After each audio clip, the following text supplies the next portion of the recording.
depending on how big the excavation is. That is the size. This excavated, the ones you excavate this material, you need a protection. You need a support, which will prevent this excavated trench to cave in. This support also stems from shoring or bracing, sloping, or benching, or other additional supports such as tie backs or ankles.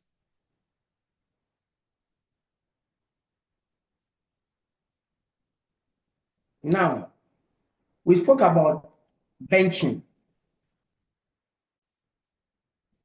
at the slide that we just passed.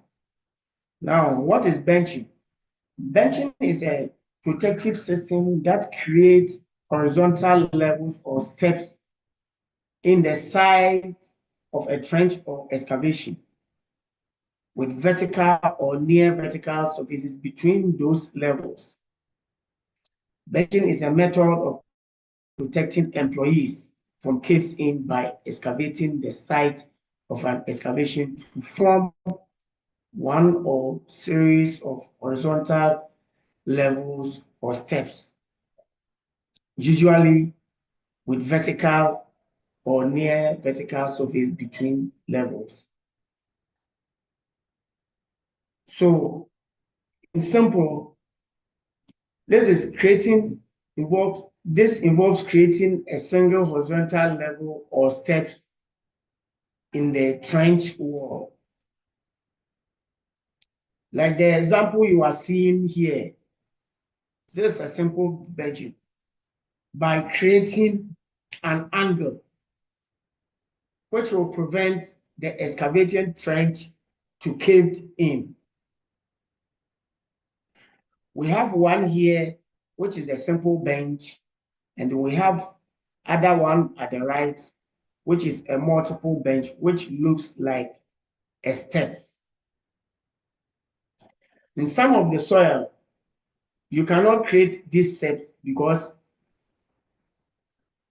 depending on the type of soil you are dealing with, if you happen to meet a very sandy soil, you cannot create these steps because the more you create, the more it looks or caved in.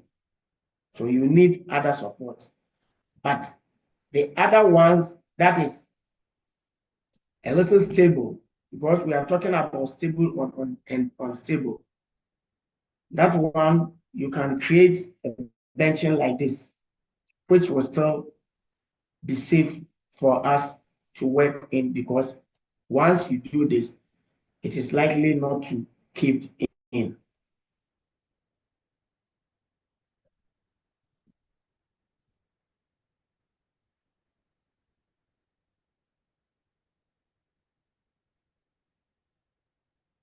Yeah. So we are looking at shoring. Shoring and shielding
All right, everyone. While we're waiting for Mr. Freepom to join, let me quickly share this video on excavation so that we can see it and analyze it together.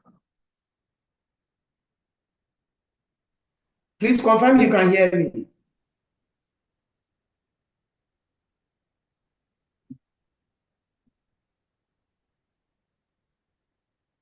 Please confirm you can hear me, please. Yes. Yes, I can hear you, Yes, we Mr. can. Isaac. Yes, Mr. Isaac. Okay. Okay. Please reshare your Thank screen. you. Mr. Isaac, can you hear me? I can hear you. I'm trying to Okay, reshare. please, when you are resharing, click on sound optimization by the right hand side. You will see optimize for video sharing. Okay. Yeah, so that the video can play properly. Thank you. Okay.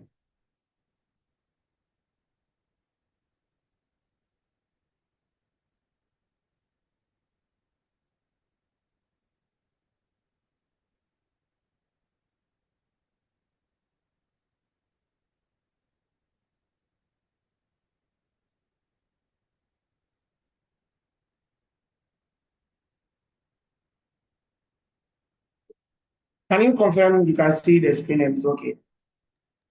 Yes. Perfect. Okay, thank you. So I was talking about the difference between the benching and then the shoring. And as I said earlier, the benching is about beavering the same excavated trench that you've created in order to prevent the trench to cave in. So with the benching, you don't need any other material to support it. In other words, we call the benching battering back. Other people may call it battering back. Others may call it benching. Now, the shoring, you need a particular material to prevent these materials from losing in or caving in. So this is a clear example of the shoring that we're talking about. And over here too, there's another one, which is shielding. The shielding system includes trench boxes, steel plates, and or combination of protective systems. Shielding does not protect against soil failure. Shielding systems do not support the face of excavation. Rather, they protect the worker inside of them. For further reasons, shielding systems do not allow anyone to work outside the protection of the system being used. So shielding is also different from shoring. With the shoring, you are supporting the earth, that is placing the protective system right to the earth in order to prevent it from losing in or caving in. Now, with the shielding, you don't lean or support this material against the earth. Rather, you create a box which the worker or where the workers can go in the box and work. You understand? So the shielding is also different from the shoring. But with these two, you will need additional material. Unlike the benching, which you will not need any other material. But with these two, you will need additional material, but the functions are different. One, you are shoring it against the wall to prevent it from breaking in. And the other one, you are creating a box within the excavation, which the workers will go in and work without shielding the material against the earth. So those are two different protective means to safe excavation.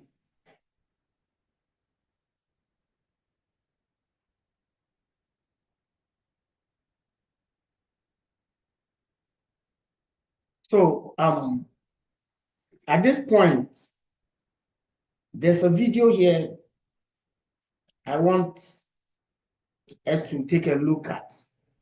And after the video, we'll share our views on what we saw during the video portraying, and then what we think could have been done to savor that situation.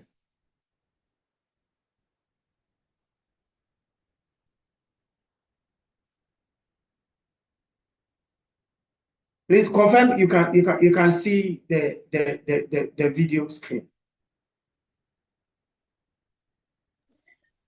Yes, Mr. Isaac.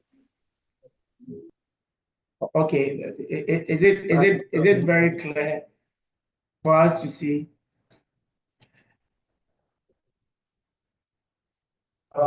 We can't hear sound, Mr. Isaac. No sound. Okay.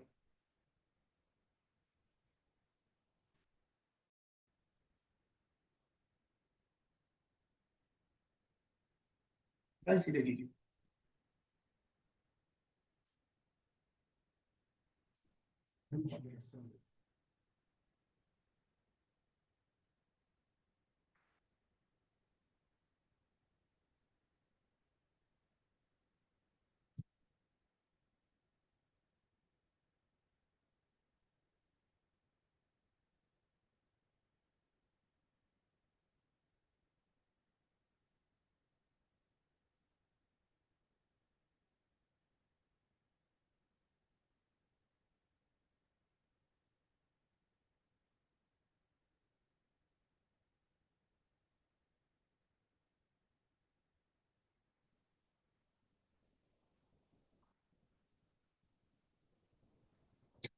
Okay, so it's a very short video though.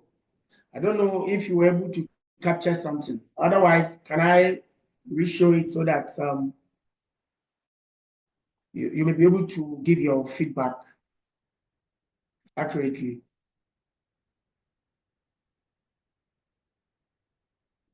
Can you hear me? Yes, Mr. Isaac, you can hear you. Okay, what I'm saying is, can I re-show the video so that if before you give your comments, because it's very short, I think you may not be able to capture a lot, but let's go through that video again, because we may have to comment on it. Thank you.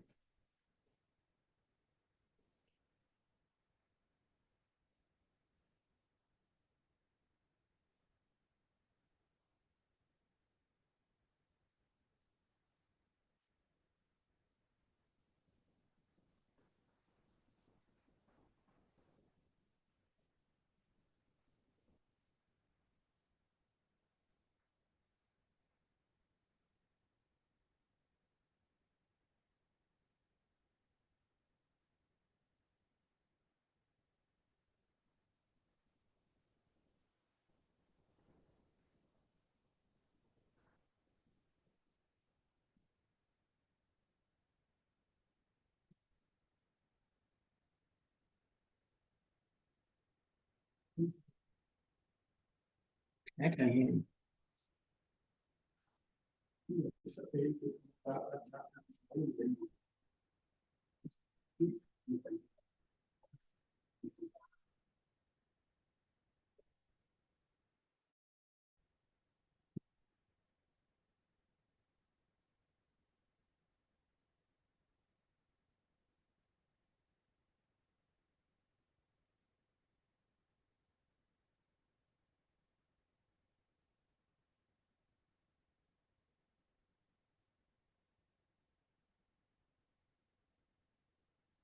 Okay.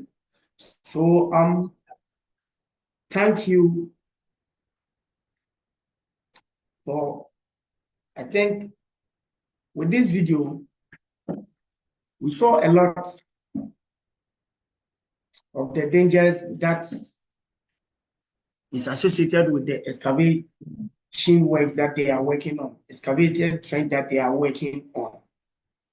And I believe we have at least 1, 2, or 3 things to say about the video that we just shared. So at this point, I'll open up the question and answer session so that if you have any question regarding the presentation so far, you can ask. But please, let's make it very interactive because we can just share our ideas and view across. Thank you very much. At least for 5 minutes. Let's get to the questions and answers. All right. Thank you. Thank you, Mr. Isaac. So, based on the video, if you have any comments or skills of your observations, you can just raise your hand. We'll give you the floor. Thank you.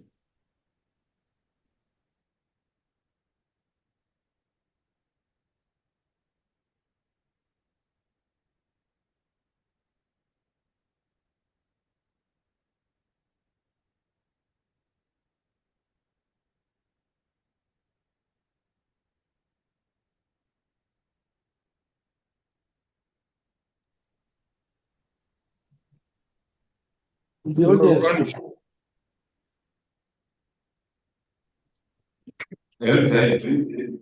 Yeah, can you hear me? Yes, yes. All right. A quick one. Looking at that shoring as a preventive method to prevent cavings. Now, judging from the texture of the soil, especially when it rains, I feel when it rains, the soil becomes soaked with water, and the ability of the soil to hold on to the shoring method would become a challenge. So I think using shoring as a method to prevent caving has its own challenges, which is not too perfect. Apart from the fact that from the picture of this shoring here, you see there are barriers, looking at the levers that is used vertically to hold the boards in at the walls of the excavation. You'll find out that if you want to move to one location, it will be a bit difficult, except you have to climb out of the excavation, then you go in again, which I feel is somewhat a little bit unsafe, because sometimes you might be walking close to the barrier, and you, even though you're putting on a helmet, there is also a risk of hitting your head on the poles there. And aside that, there can also be caving if the soil is also soaked with rain or with water. So I don't think the shoring can strongly hold on to the prevent caving. So that is my take on the shoring. Thank you, Mr. Eze. Welcome. Thank you. So before we go to the next question, please confirm you can hear me clearly. I can hear you. Yes. Okay. Okay. So I appreciate your concern here, but that is the reason why we need to have a safe access into excavation. Okay. One, the question with moving from one end to another, I think it is not necessary for you to move from one end to the knowing very well the kind of protection that has been put in place to manage the excavation from caving in. So it's like they are like chambers. They are like chambers. So instead, if you can see where my cursor is moving, we can create a safe access to this bay.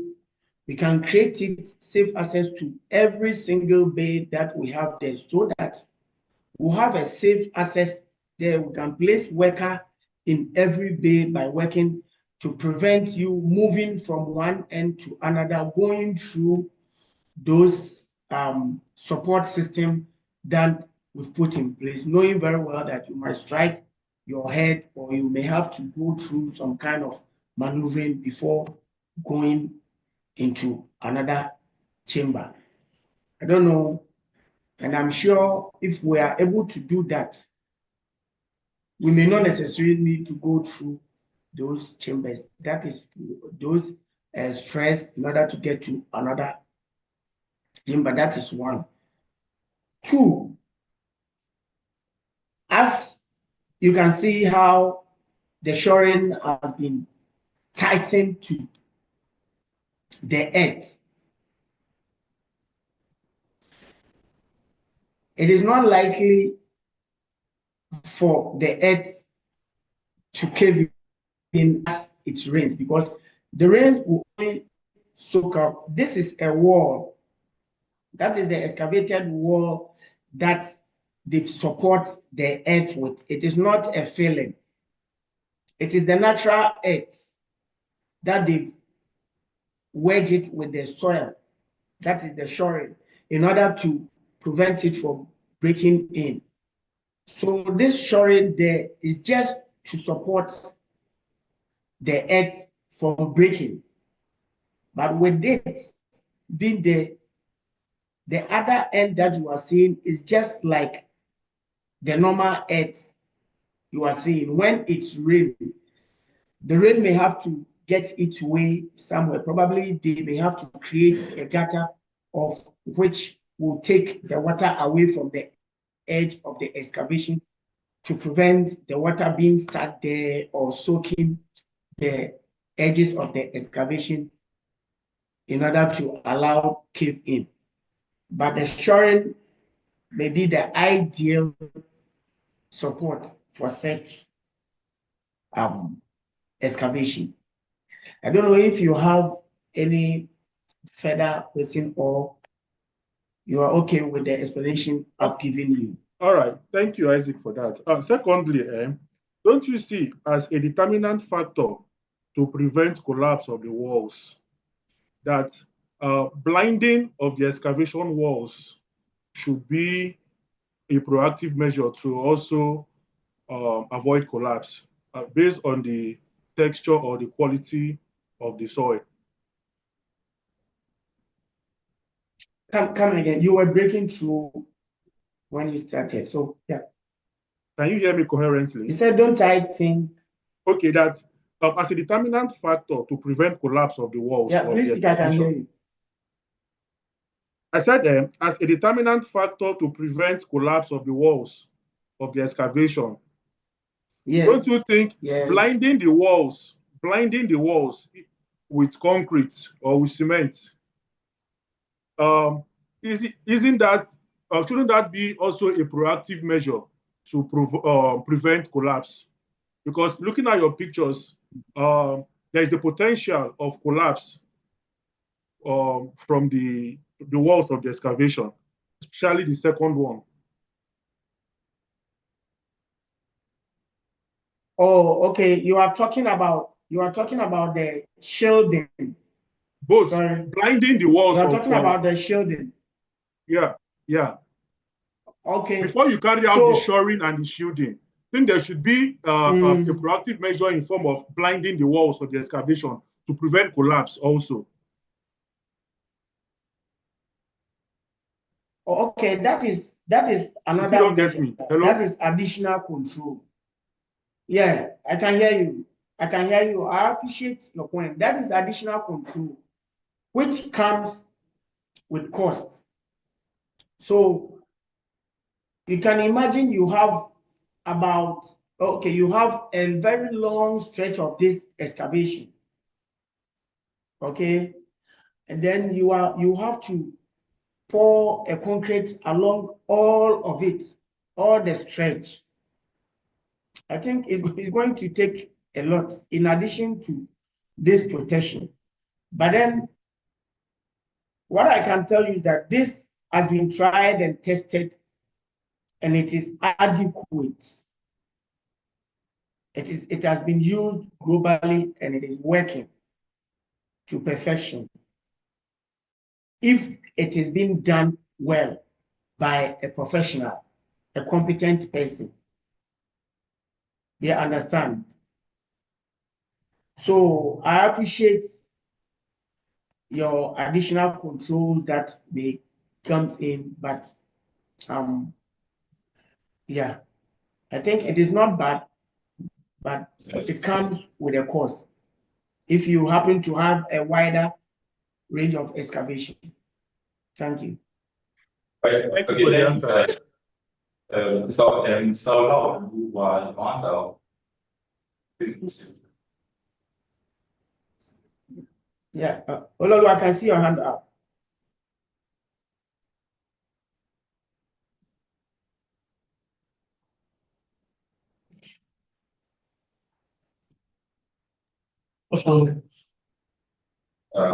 Okay, any other person, any other comments? So or any other questions?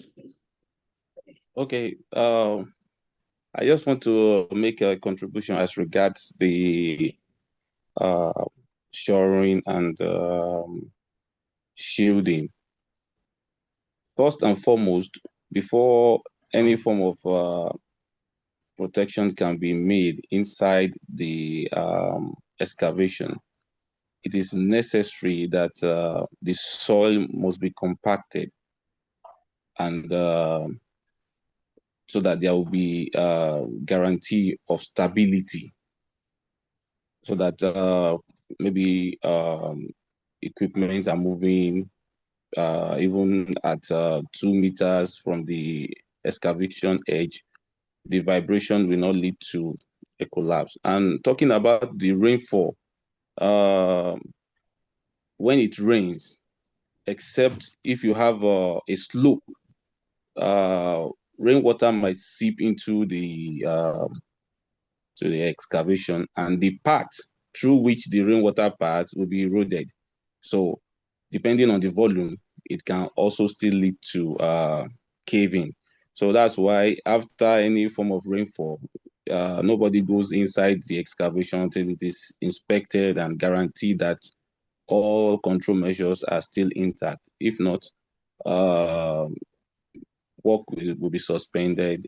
The shoring or shielding will be redone, and the safety of the workers will be guaranteed. Like looking at this shielding, the work will not proceed until after they have fixed the box, they must compact it roundabout. Else, it's a recipe for flooding also. So I believe all these will be captured if a competent person is carrying out the job. Thank you.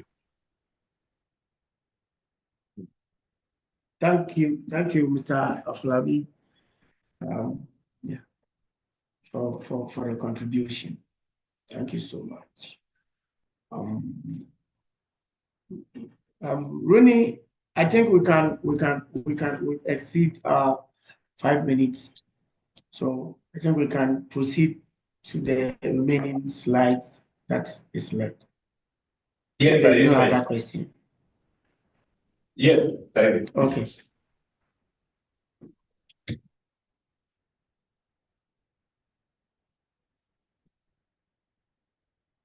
Okay, so we have planning for safe excavation.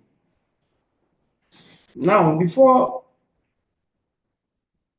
you excavate, there's supposed to be a site assessment. That is, you thoroughly assess the site the excavation sites to identify potential hazards, including soil type, underground utilities, and water tables. Consult with geotechnical engineers if necessary. So before you start any excavation, you need to do a site assessment. Once you are able to do the site assessment, you may come up with your risk assessment depending on your findings.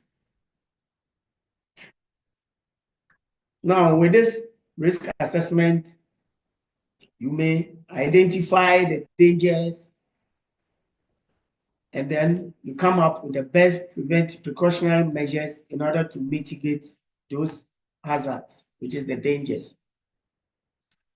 And this may include one, the soil type, which we've already covered at the previous slide. It is very necessary to know the type of soil you are dealing with so that you will come up with the best protective measure or the best preventive measure that you put in place. Now, also, it is very important to know the underground utilities on ground. With the soil type, sometimes you may have to bring in an expert because the layman may not know the exact soil type we are dealing with. So you may have to come sometimes. If necessary, you need to include an expert. Talking about the underground utilities, sometimes you may not even know what is underground there. In other points, you may think we can contact the local authorities. In Ghana here, I would say the AMA, the metropolitan authorities who have the plans and all that for the entire areas. But even with the information they will give you, sometimes they may not be accurate. So you may need to resort in additional measure, which is the CAT scan, in order to scan the entire area which you are coming to excavate, in order to ensure that all the utilities services underground are being identified, marked the line where they are, in order to ensure that the excavation, either you are using a mechanical means to excavate or manual means to excavate, you will not hit any underground utility service. Another one we have to look at is overhead. We also have to scan the area to ensure that there's no overhead cables, utility cables, which is passing within the excavated zone, especially when we are dealing with equipment, which is excavators. If so, then I think we need to do a lot of work to ensure that the power within that zone will be shut off. If possible, the cables will be taken up to ensure that the excavation that we are coming to do will not affect any utility service overhead or underground. Or better still, we have to look for an equipment which will not reach that particular height, which we are very sure that it will not get there before we continue we carry out the excavation. That is one. Two, we also have to look at the water beds. That is some of the soil, they contain the water, which we've already, the moment we have our experts, they'll be able to get us what is on the ground in order for us to come up with the best solution. The next thing we have to look at is a competent person. He said, assign a trained and qualified individual to oversee excavation safety. This individual should be acknowledged, should be knowledgeable about OSHA regulations and excavation standards. Just as I mentioned earlier during the previous slides, you need to, when you have incompetent person supervising the operation, it is hazard already. So therefore, you need to have somebody which is very knowledgeable in the field, which is excavation field, who may be able to identify hazard if they see one, who may come up with the best solution in order to prevent any catastrophic incident relating to the excavation activity you are going to carry out. Now, with the utility, you need to mark, after identify it, either with the drawings, the map, the local authorities will give you, or the what the scanning will come up with. You may need to accurately mark the underground utilities before starting work. As I've mentioned earlier, you can contact utility companies to locate lines and prevent accidental strike. You need to mark those areas after it is being identified. You need to mark them, because if you use a scanner to locate them, you are now going to excavate it either manual or mechanical. So without you marking the locations at which the scanner has picked up or the drawing is saying they are there, you may not be able to locate them. You may lost them along the line in the course of the excavation. Another way we can also locate it if we don't have the scanner is to implement a hose which you excavate it manually, gradually, to locate it. If we are not going to use the marking, we use this hose to identify the cables or whatever, the pipes, or along as it goes further, in order to ensure that we know where they are and we are going to miss them, neither are we going to strike them. Those are the tri holes we are talking about. So I think those are another measures that we can use to ensure that the safe excavation is being done without hitting any utility cables or pipes. We spoke about unsafe equipment at the top there. Also, any equipment that we will use, that one can also fail if we use an unsafe equipment or faulty equipment. It can also be a hazard to the excavation we are doing. So therefore, before any excavation takes place, if we are using an equipment, we may have to ensure that the third-party inspection, the inspection is done within the period at which the equipment is going to work. And then after the equipment is third-party certified on site, we also need to do our own visual inspection,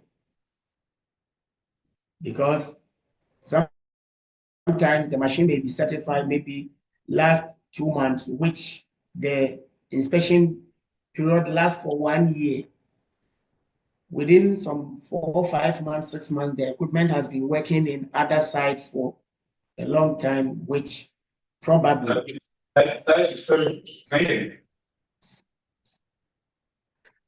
I can hear you, Rooney. Can you hear me? Yeah, yeah. So I have a question I don't want. When you this location, so in circumstances that you are service from. Please, two people are talking. Please, if you are not talking, can you mute? Yeah. Rooney, I'm listening. Yeah, Yeah, you're provided it's like the service you're not drawings, coming right? clear. In circumstances, you are provided the service drawing of the place you want to carry out the excavation, and Yeah, I can hear you. the drawing is outdated. Can you hear me?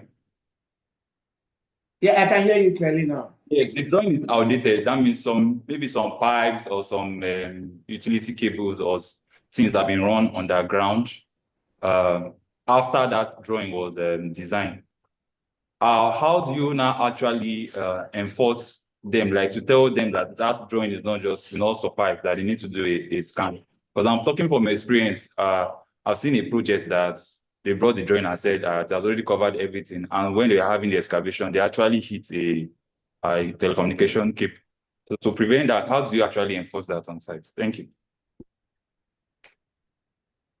Thank you very much for the question, Rooney. So with this, sometimes this drawing may have been designed for about 20, 30 years, 50 years back. You understand? And over the time, there has been development, and then the drawing has not been updated. So by so doing, it may not even, they will provide the drawing, but it may not reflect on what is actually on the ground. That is why we still recommend the scanning. You understand? We as HSC people on the ground, one of the key responsibilities is to ensure that we give them the best of advice based on experience. So in this case, we will have to still request for them. If the drawings fail, the scanning may not fail us. Please, are you okay with that? Yes. Mr. Karim, your hands are please go ahead. Okay, thank you very much, the facilitators. I really like the question one of our colleagues here asked, that sometimes they did the drawing and the redrawing is different from the actual drawing on the field. And as the presenter is saying that some of these drawings are maybe 50 years back. From my experience in this, what I can suggest is that first, there is what we call scanning, as they have said. Let's assume now, if there is a scanning, and it depends on the power of the scanner. Some scanners can detect a metallic object, which is, it can just be ordinary copper. Some, they will detect the actual utility. Maybe if it is a pipe, maybe it is a plumbing pipe, maybe it is a petroleum pipe, etc. But let's come back. There's always what is called trial pit. In this trial pit, it will be done with manual excavations. And in this trial pit, it will be barricaded. That means there will be an exclusion zone in which there won't be any mechanical excavation within this radius. For instance, let's assume now they did a scan, and the scan is giving, okay, from one pole to the other, there's utility within 3 meters or 5 meters. They will barricade that zone.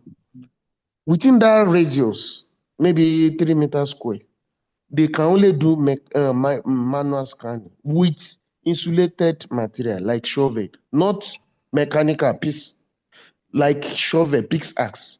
And those that will be engaged in the scanning would have been trained to have the knowledge of the likely utility. If it is electrical cable, for instance, the workers, they will train them in what is called pre-task information, that this is the type of utility that is underneath this ground.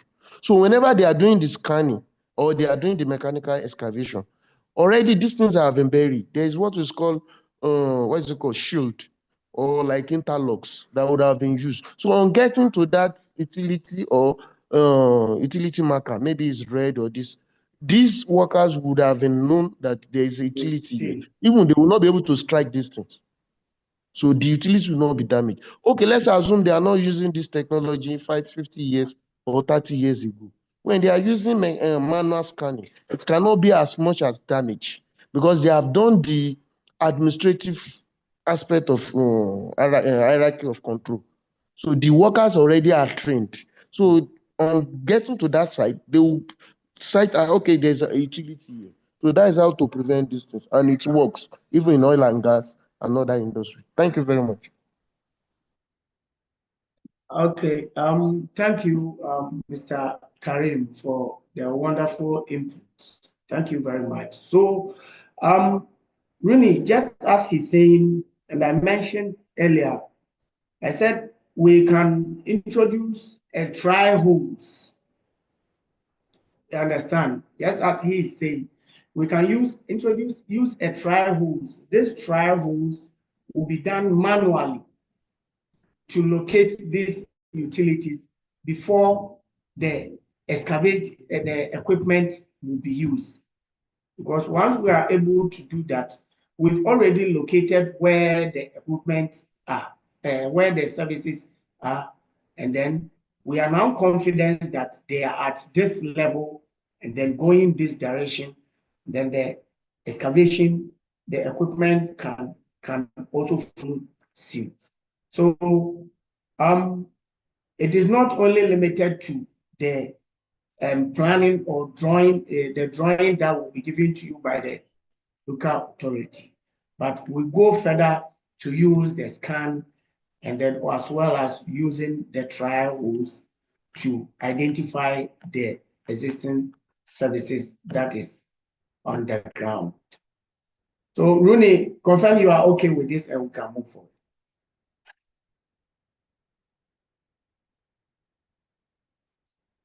All right, thank you.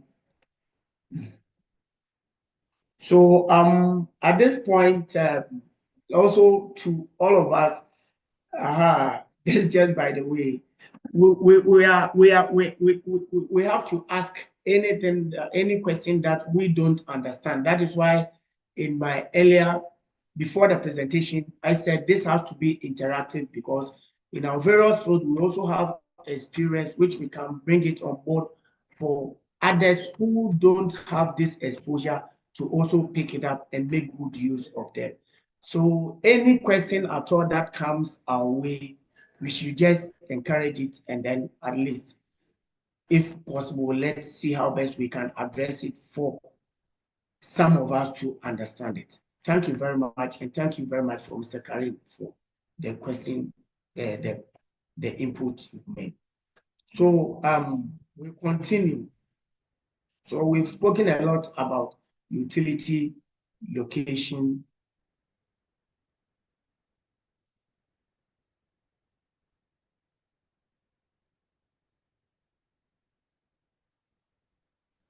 And now we are here for more safe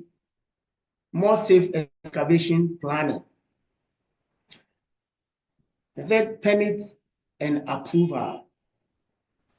Obtain all necessary permits and approvals before starting excavation works. Consult local authorities for specific requirements.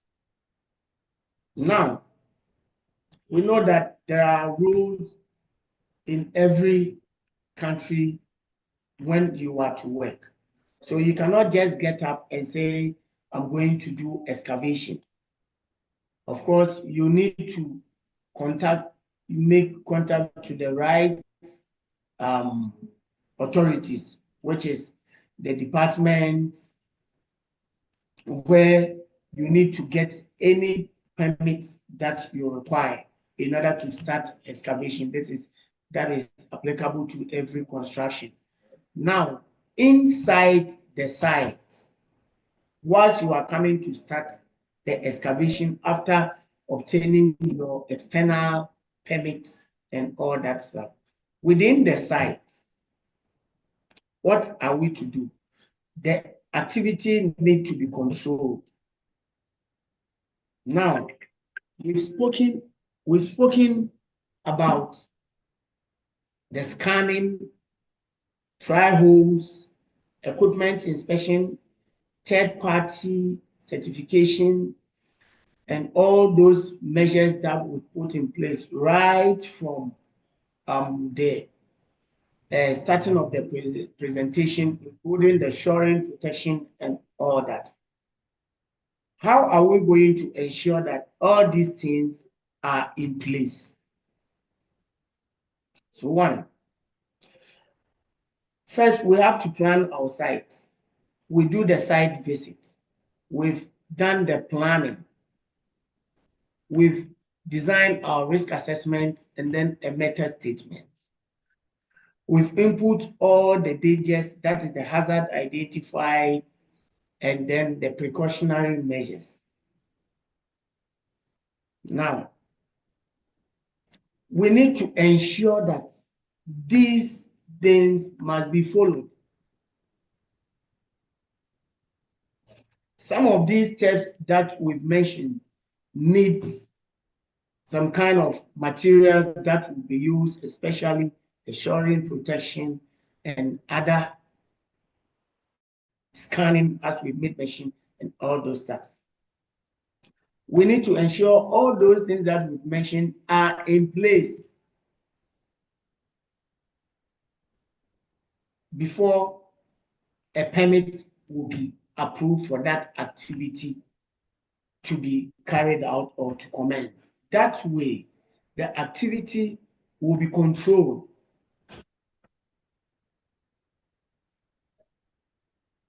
We don't need to start the activity. Then we will just move as we are moving ahead. We get to a particular place. Oh, this thing is not there. Okay, so either we stop or we improvise. That way, people will be forced to use unapproved means to continue the activity, which will eventually result in accident, which in the first place we don't want. So obtaining the necessary permits will also base on how prepared are you to do the work before the permit will be approved for the activity to be carried out.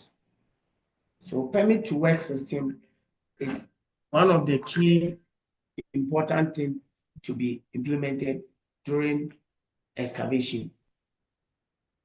Now, we have communication. Of course, we cannot do any work or anything without effective communication. What will happen is that somebody will be misinformed or somebody may not understand what is going on. So in the course of excavation,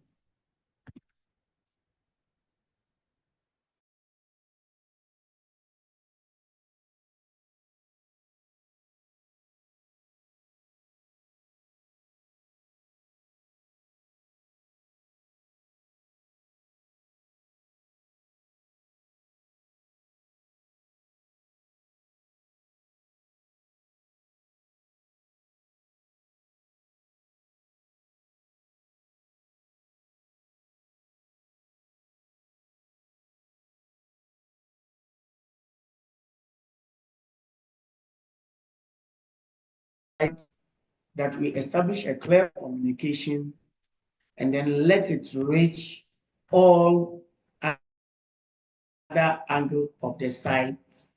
Let everybody understand it before the activity commence. And even the activity as it progresses, we need to have some signages and other educative or educational and warning signs in place in order to still alert the people on the dangers with the excavation that we are doing, and then what we require them to do relating to the dangers that is associated with the excavation. Of course, at a point in time, we can call a stand down, educate the workers. That is another more effective communication to ensure that whatever that we've asked them to comply with, are they still familiar with it? Sometimes we can also do some kind of, probably toolbox is one of the key things. We discuss it in our toolbox, we discuss it in our departmental pre-activity meetings, so that everybody on site from each corner will understand what he needs to do regarding what is happening. Now, another one is emergency plan. The emergency plan, of course, there need to be emergency plan in some of these high risk excavations or some of these high risk activities. We can put all the measures in place, but in case the unexpected happens, how ready are we to take care of that situation? So emergency planning is one of the key things that we need to also include in our excavation safety when planning for excavation.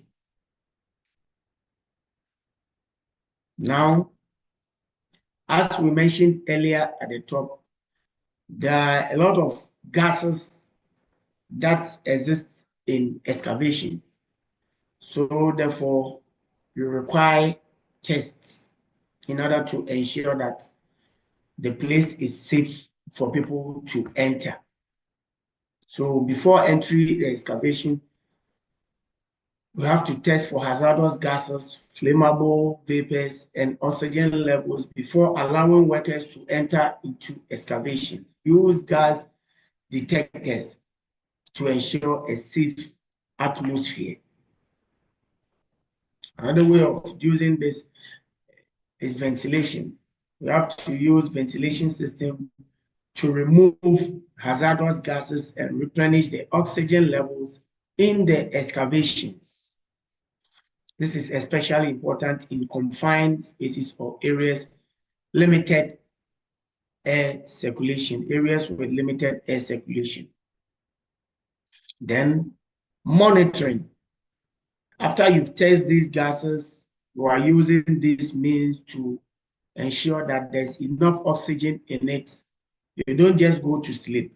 You continuously monitor the condition to ensure, because the moment you leave, the moment you think it's okay, this thing get back, and then before you say Jack, somebody is suffocated inside the excavation. So you need to continuously monitor the level of the oxygen gases then to ensure any entrant is safe.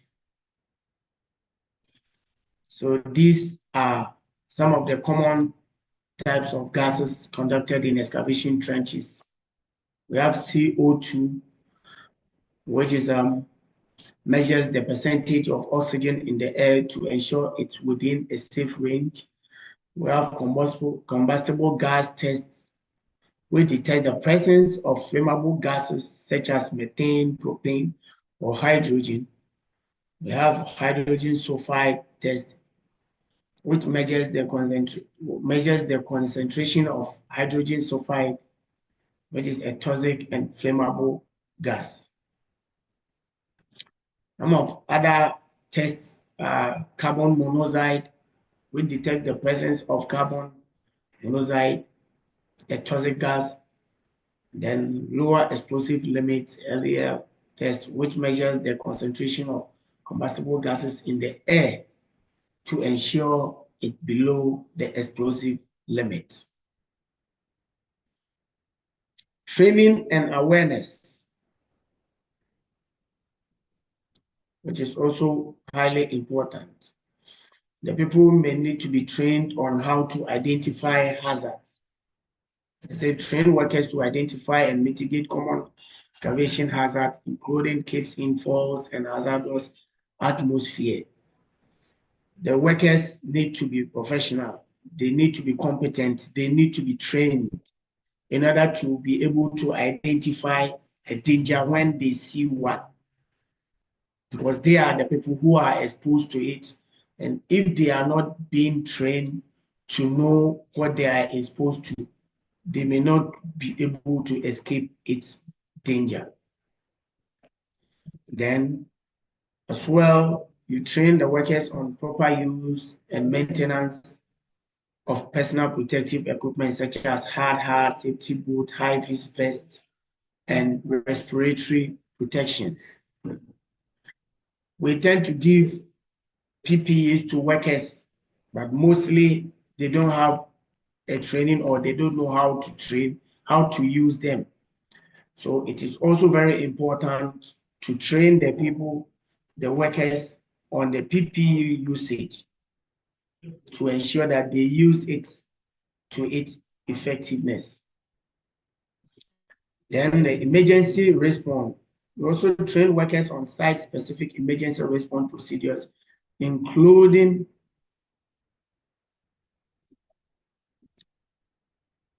procedures for caves in, utility strikes, and medical emergencies.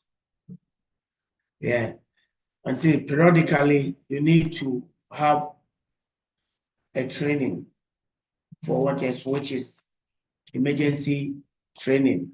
That is emergency drill, in order to test, to ensure that the training that you are giving the workers is still in their head, and then they are willing to escape these dangers, or they are willing to, or they are ready to apply it as it is being trained in order to escape danger where there's a real situation.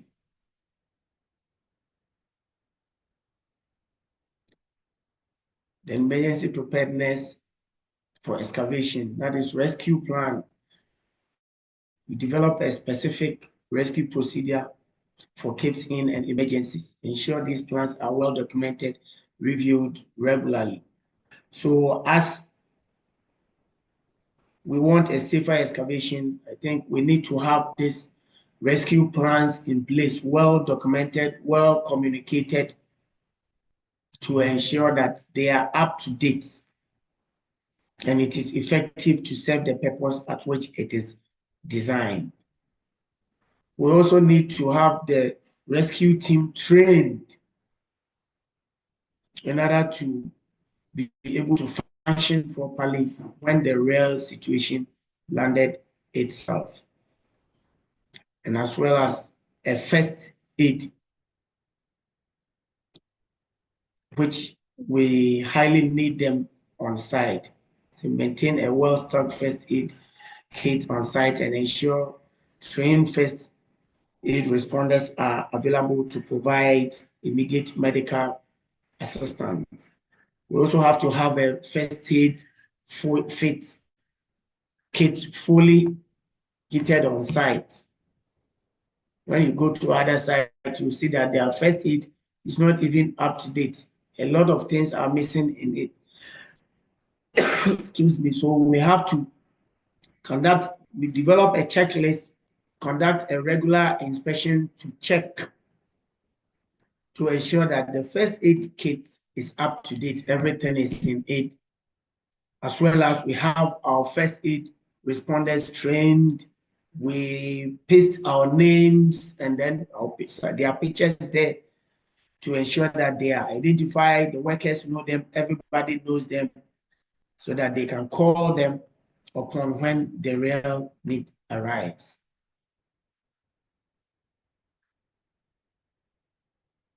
And managing water in excavation, especially in some areas where the waterbed is up, how to control the water. We say you use pumps or drainage systems to manage water accumulation in excavation. Do not allow water to accumulate around workers, as this can create a drowning hazard.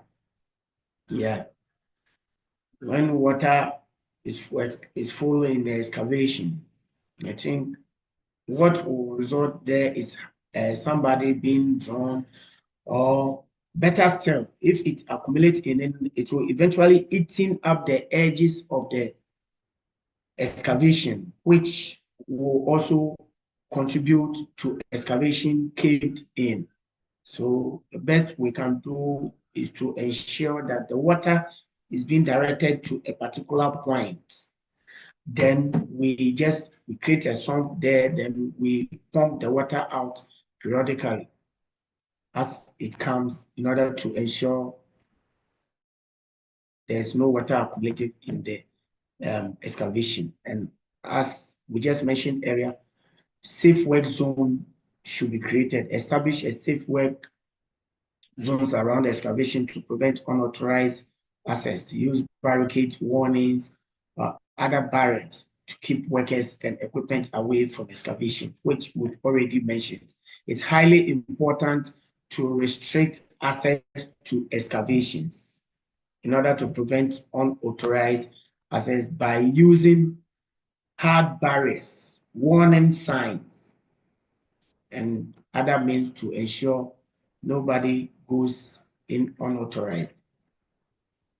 Effective communication. Now, the PPEs, as we've mentioned earlier, hard hats protect workers from falling objects and head injuries. Foot to protect from foot injuries, including punctures, wounds, and electrical, etc.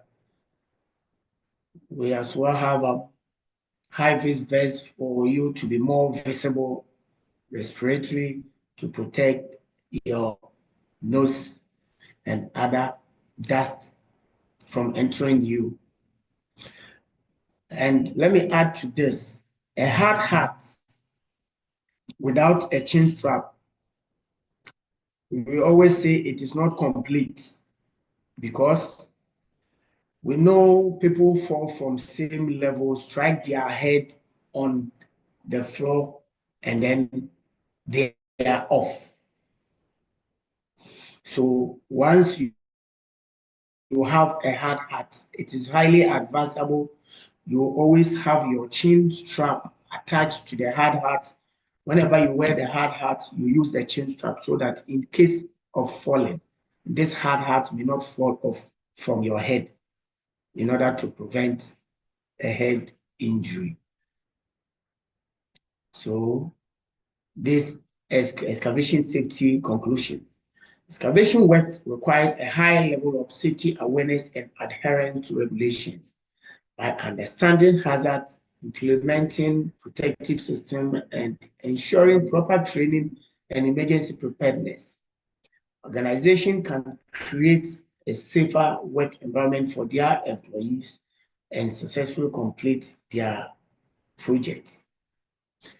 We have some real pictures of excavations practices, which is good, and then bad practices. So as you can see from my left, you can see a bad practice excavation, which the spoil has been stored just by the edge of it. No safe access into the excavation. No restriction. Now on your right, you can see an excavation which all the spoil has been cleared off. There's a hard barrier protection preventing unauthorized access into the excavated zone, which is a good practice. Over here, you can see same here, we have one excavation where you can see there are spoils at the edges of it. We cannot see any unauthorized, any exclusion zone here or mechanism to prevent unauthorized access. Over your right, you can see the opposite, where we have a hard barrier. The excavation was battered back. That is, the benching has been done, and then the spoils has been cleared off. We have this one to prevent unauthorized access. Over here, you can see the same here.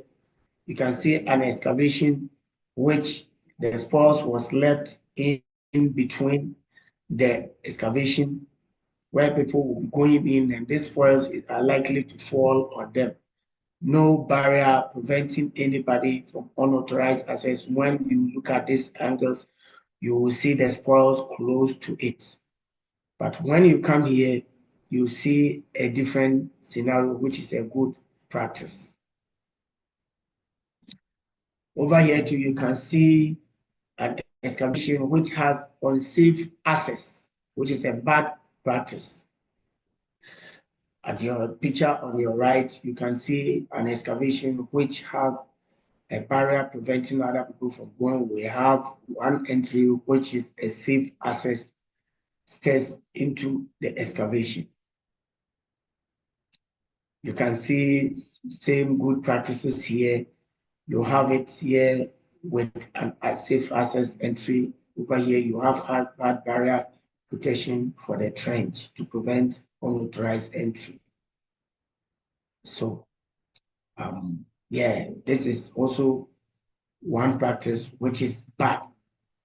So, by the ending this presentation here, I believe that we may be knowledgeable a little or enough to ensure that we take up excavation safety responsibilities seriously. All right. Yeah. Hello, Mr. Isaac, can you hear me?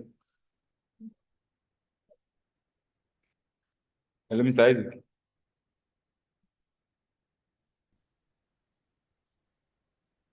Can anyone hear me? Network down. We can hear you. Yes, Yeah, we Ronnie, I can can. hear you.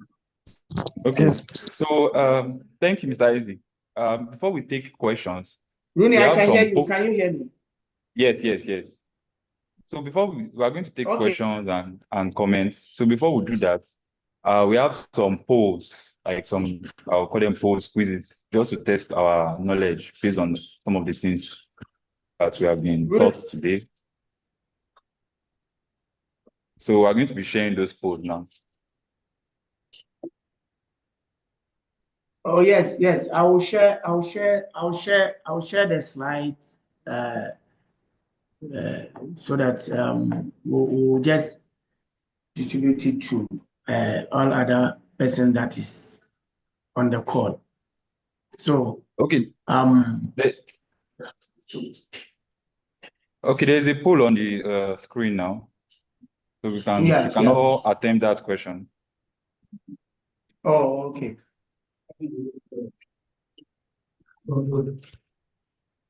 Okay, so please confirm you can all see the picture on the platform.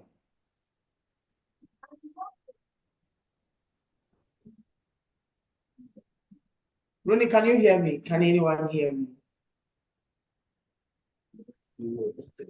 Yes, I can hear you, Mr. Isaac. So there are some series Okay, of polls. There are some series of polls. I don't know if you can see the screen. There are some series of polls, like questions that are 7. Yes, So this is yes. just the first one. This is the first one. So as you can see, people are already answering. It's a live poll. So the question states that Okay. it states that which of these is the common cause of trench collapse? So far, 9 people have answered.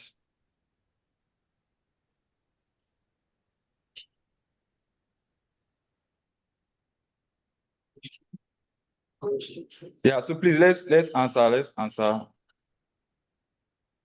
Oh, the poll, we are just going to spend less than 40 seconds on each poll. So this will soon end.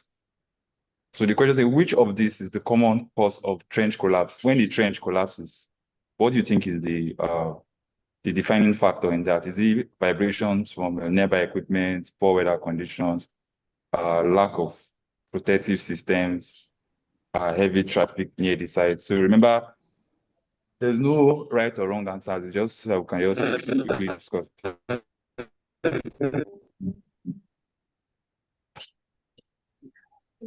Somebody is talking.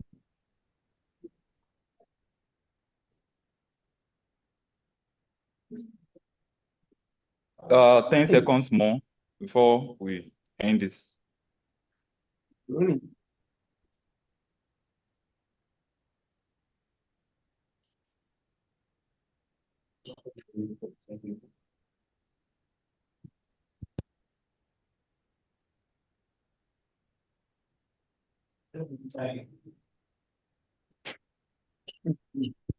Yes. So that's the end of the poll. So the questions says that which of these is the most common causes of trench collapse? So from the statistics, you can see a whooping 36% says vibrations from nearby equipment. Some people say poor weather conditions. So it's like there's a tie between vibrations from nearby equipment and lack of protective systems. So I'll leave Mr. Isaac to talk about that. Just sharply. If we can't see the answer, okay. We can't see the answer. Please, can you project the poll result? Can you see the answer? Please, can you see the answer? Yes. If you need the answer, I can say it out. I can Yeah, we say the can answer. see it. No, we can see it now. You see the answer. Okay. Yes. So, okay, basically the answer is lack of protective systems. That's the defining reason why Yeah. there's a trench collapse. So it doesn't mean that vibrations from nearby equipment doesn't cause it, but most common in most cases, when you talk about frequency, it's majorly caused by a lack of protective system. Like some of the systems that Mr. Isaac shared with us, like the shoring and the rest. So we'll quickly go to the next benching. Yeah.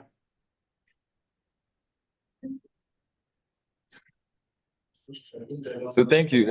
We'll quickly share the next poll now. We just have 30 seconds to answer that. So let's be fast with that. All right. So this says, what is the most important reason to mark underground utilities before digging?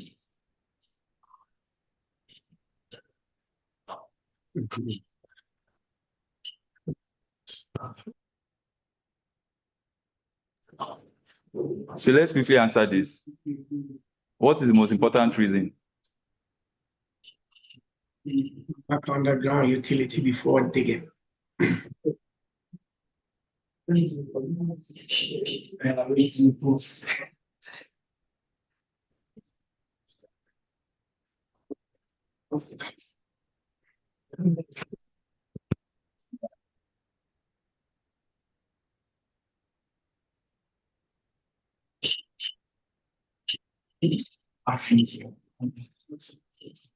Yeah, 10 seconds more. So I can see some people say to avoid damaging equipment, some say to save time. There are some interesting answers here. All right, so we'll stop at that. Mr. Isaac, I'll just give you like 1 minute just to talk about this. So the answer is to prevent injuries and fatalities. So you can just talk about.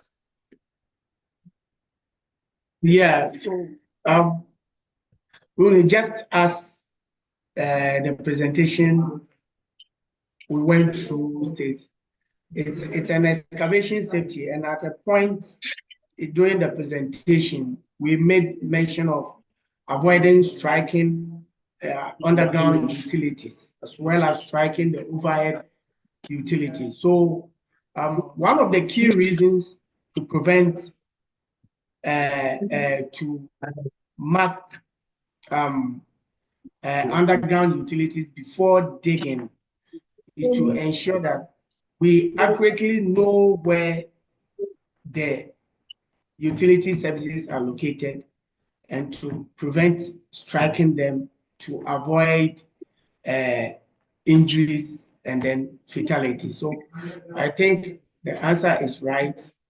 Then I think, yeah, that is it. This also tells me that whatever that was shared here, people have taken it up and then it will be applied at wherever you are. I thank you all for joining this presentation. We believe that next time when we call or we share a link of that source, a lot of people will join. Thank you, Mr. Isaac. So we'll just take 2 more polls. We'll take 2 more polls. I just want people to just speak. So this is second to the last. Just who should determine the type of protective system to be used in a trench?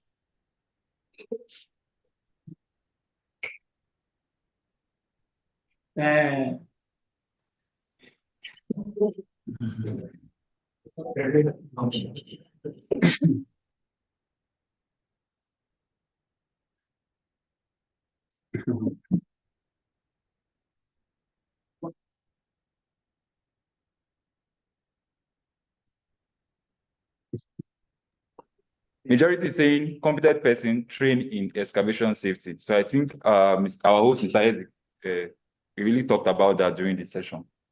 So majority of us got that. So the last poll for today. Excavation, soil type, and soil type. Okay, now I remember Mr. Isaac talked about the different soil types. So he said, which of the following soil type is the most stable for trenching? Is it type A, type B, type C, or wet clay? So just 30 seconds, let's quickly answer that. What we think is the most stable soil for trenching?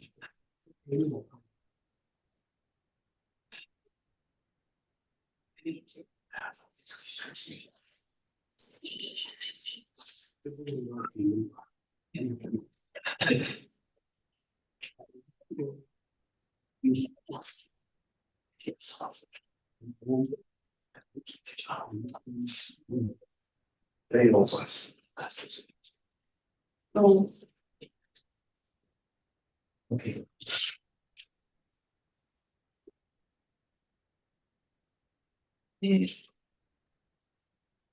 Okay, I'm seeing some very interesting answers. Type A, type B, type C.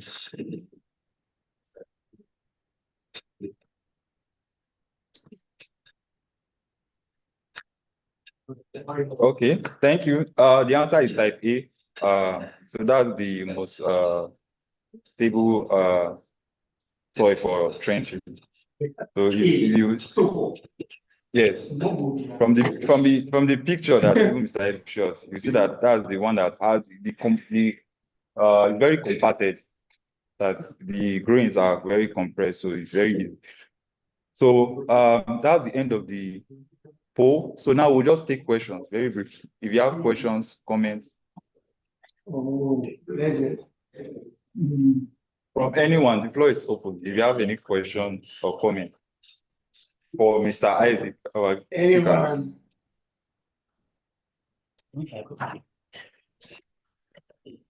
No.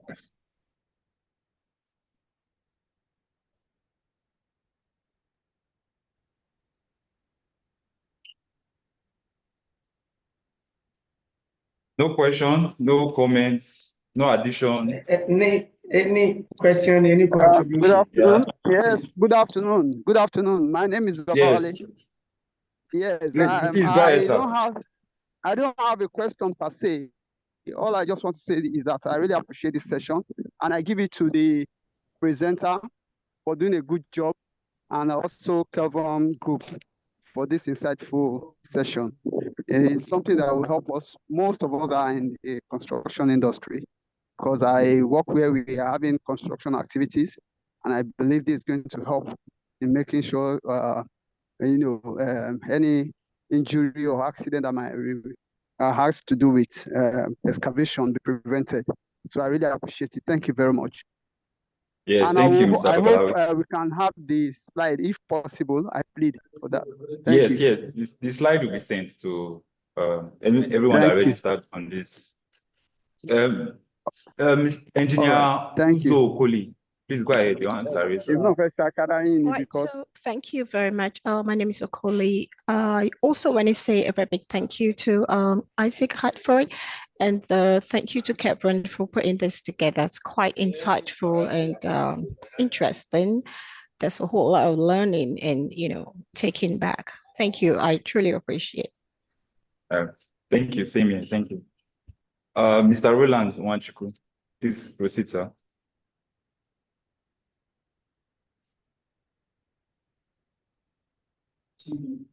Mr. Roland, your hands are up. Do you have any? Okay, any other person? So I will quickly round up. All right, thank you. So we have a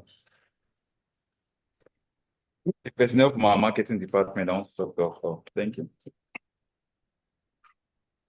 All right, thank you everyone for joining this section today. But before we wrap up, I would like to introduce Kevin Group to everyone on this webinar. So Kevin Group, we are committed to giving out excellent training and consultancy services to organizations and individuals. And we provide trainings with globally recognized certificates worldwide to everyone in the health and safety sector. So our trainings and services span across different sectors. We are in the health and safety sector, the occupational health and safety sector. We also do trainings and services that are tailored to the environmental sectors as well. So our services include project safety management. We also do floor marking and synergies for different organizations. We do QHSSE documentation, environmental monitoring, environmental management and sustainability services. We also do recruitment of manpower and outsourcing, the likes of environmental impact assessment, security services, and more like air quality, water, and soil assessment. And we are not limited to these services. We also have different services that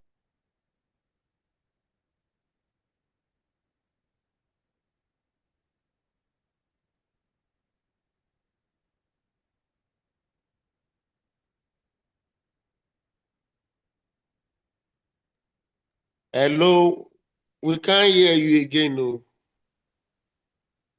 I can't hear again. Yeah, Kevin Group, you might want to check your mic. We can't hear you.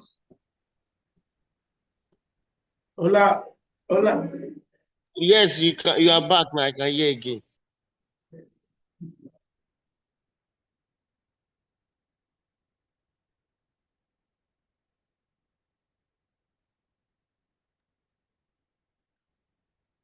Rooney, we can't hear the speaker, please.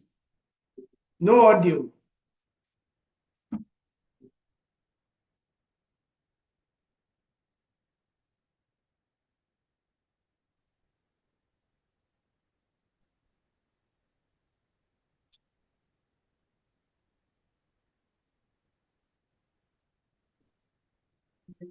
If you guys can hear me, we cannot hear you.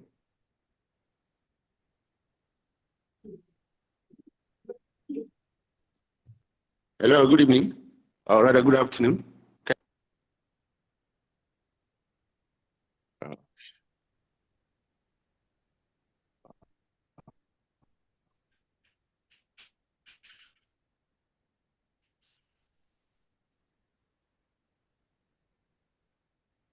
you can hear me. Can anyone hear me? Yes, we can hear you now. We cannot hear you. Mr. Easy, can you hear me? Yes, I can hear you now. Confirm you can hear me, Rooney.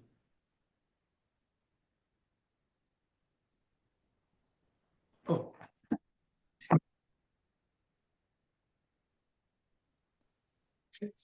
Okay, I think I'll just take that. Thank you all for joining us. Okay. I'll just take that. You can hear me as well? Yes, I can hear you. Yes, Mr. Roland, that was me. Thank you for joining us. Can you hear me? Yes, can you confirm you can hear me, please? Yes, we can hear you. Okay, so I just want to thank everyone for this afternoon. And just to take you through some of our services, you can always reach out for any of these services.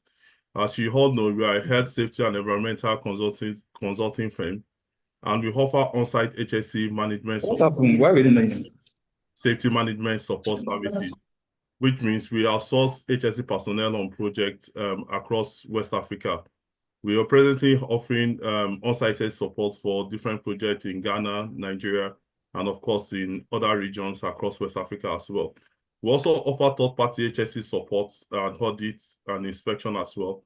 And we are very instrumental in help supporting organizations in implementation of HSE management system. Like if you want to gain ISO certification, Chevron is the right company to discuss to. We'll be happy to help you, to support you through gaining ISO 45001, ISO 9001, and ISO 14001 environmental management system, depending on your areas of interest. We also offer trainings across different awarding body. We are the only organization in West Africa and that is approved by HIOS to offer the HIOS Level 6 International Diploma in Operational Health and Safety, Leadership, and Management. We're an HIOS approved provider in Nigeria. We're also an ABIOS and, of course, AYOS approved provider as well. So in terms of environmental services, you can always call us for any environmental support you might need, environmental audit, environmental impact assessment, ESG support services, and any environmental support consultancy project that you might need our support on. So generally, we are open to any environmental and sustainability services, which include waste management and sustainability audit, and of course, ESG compliance programs. And if you want to embark in local regulatory bodies audits in line with LACEPA or NESTRA or Ministry of Environmental Regulatory Requirement audit, we'll be there to support you. Generally, we are known to offer technical engineering safety services. Anything, I would say anything health, safety, and environmental services, we can always support us. In terms of our technical and engineering safety services, we are known to offer technical safety studies like ASOP, ACID, and process safety engineering and asset safety management as well. So we are strong on research and publication. I'm sure if you go on our website, on LinkedIn, you'll see a lot of research work published by Chevron as well and our consultants across different topics as well. So generally, we want to say thank you for joining us today. And please don't forget to reach out to us for your training, consultancy, and environmental services, whether in Nigeria or overseas. We are here to serve you better. Thank you. All right, thank you, sir. I think Mr. Roland wanted to say something, sir. Please, let's just give him. He was having issue. So, Mr. Roland, please go ahead. You can hear you.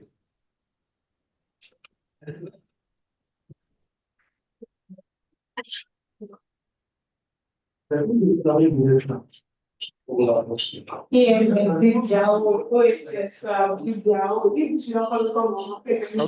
thank you. Thank you very much, Chevron Group. Mr. Kayode, I appreciate you. I've been in contact with your team for quite some time now. And thank you. I will still be glad because I got the link to this training through, I believe, one of your staff numbers. That was actually where I saw this link. Although I didn't see it in time anyway. But I really appreciate this section. I believe it is a good thing to offer to the safety world. And also, I would also like to have your official contact maybe if I can be getting fresher information from your team, I would really appreciate, so that I can also link to other of my colleagues whom I know will appreciate this kind of services. Once more, I appreciate you, Chevron Group. I've been following you up both on your website. I think I've had trainings with you on several occasions, and you guys are doing wonderful. I really appreciate you guys. Thank you so much. Actually, I'm an HSC advisor in one of the oil and gas company. So I really appreciate your works and all the things you're doing. Thank you so much.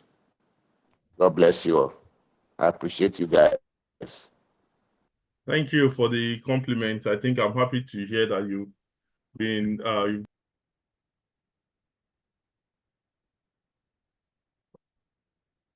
Okay,